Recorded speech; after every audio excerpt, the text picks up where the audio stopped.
I'm Carly Shimkus here with your Fox News update on Facebook Watch. The greatest political crime in American history. President Trump dialing up his criticism of the Obama administration, saying people involved in the controversy surrounding the Michael Flynn case deserve jail time. This was all Obama. This was all Biden. These people were corrupt. If I were a Democrat instead of a Republican, I think everybody would have been in jail a long time ago. It is a disgrace what's happened, and hopefully a lot of people are going to have to pay. Earlier this month, a list of dozens of Obama administration officials that requested the unmasking of former National Security Advisor Michael Flynn was released. Congressional Republicans want an investigation into why his name was unmasked and who leaked it to the media. Former Obama administration officials maintain that there was no wrongdoing and that Republicans are politicizing a routine intelligence procedure. More to come on that front. Tensions are high as nations gather for an unprecedented World Health Assembly online since the start of the COVID-19 pandemic. Now, while updates and treatments on vaccines are expected to be discussed, accountability will likely be a major issue. Over 120 countries signing a declaration asking for an investigation into the outbreak. Former National Security Council Chief of Staff Fred Fleets tells Fox and Friends First this is a turning point. But the fact that other nations are challenging China is really unprecedented. It goes to the fact that the evidence has become so overwhelming of Beijing's criminal negligence in this affair, and the fact that nations are tired of China's bullying to deflect blame from the way it handled the virus. Chinese President Xi Jinping is expected to address the assembly. Should be very interesting. Today, President Trump will discuss the fight to reopen the economy with governors as states roll back more coronavirus restrictions. Todd Byro joins us live as Americans say it's time to get back to work. Hey, Todd.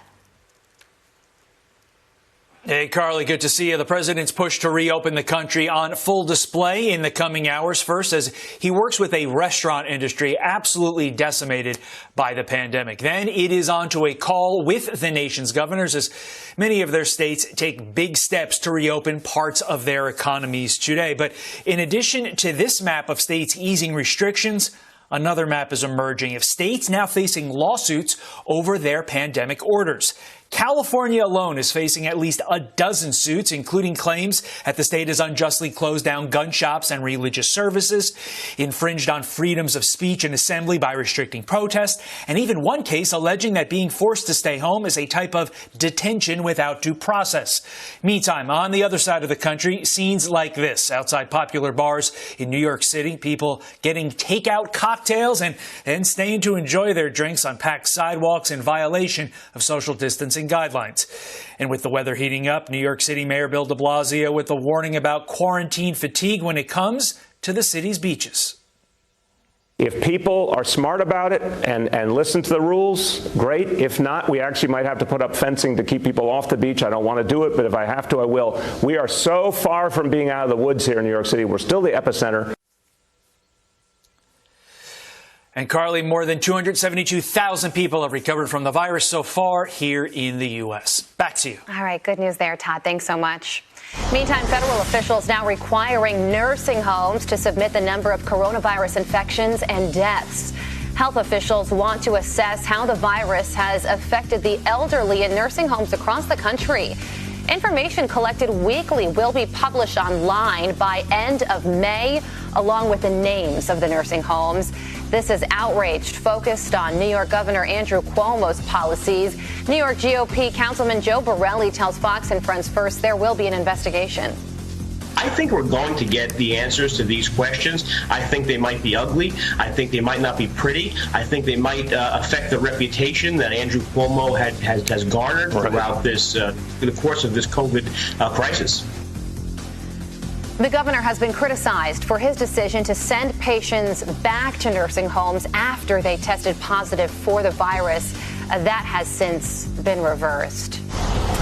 Detroit auto workers are heading back to work today as America's big three car makers reopen factories following the coronavirus shutdown. Ford is recalling 71,000 hourly and salaried workers. General Motors and Fiat Chrysler are also bringing back employees, but production is going to look a whole lot different post-coronavirus shutdown. Now, here are the general guidelines the big three will put into place. Require face masks and temperature checks, clear separation of employees at assembly lines, and frequent cleaning of work areas. On Thursday, President Trump will be visiting Ford's Rawsonville manufacturing plant, which has been repurposed for now to make ventilators. Starting today, Uber drivers and passengers are both required to wear face masks during trips. Other safety measures that are expected to last through June include keeping windows open for ventilation.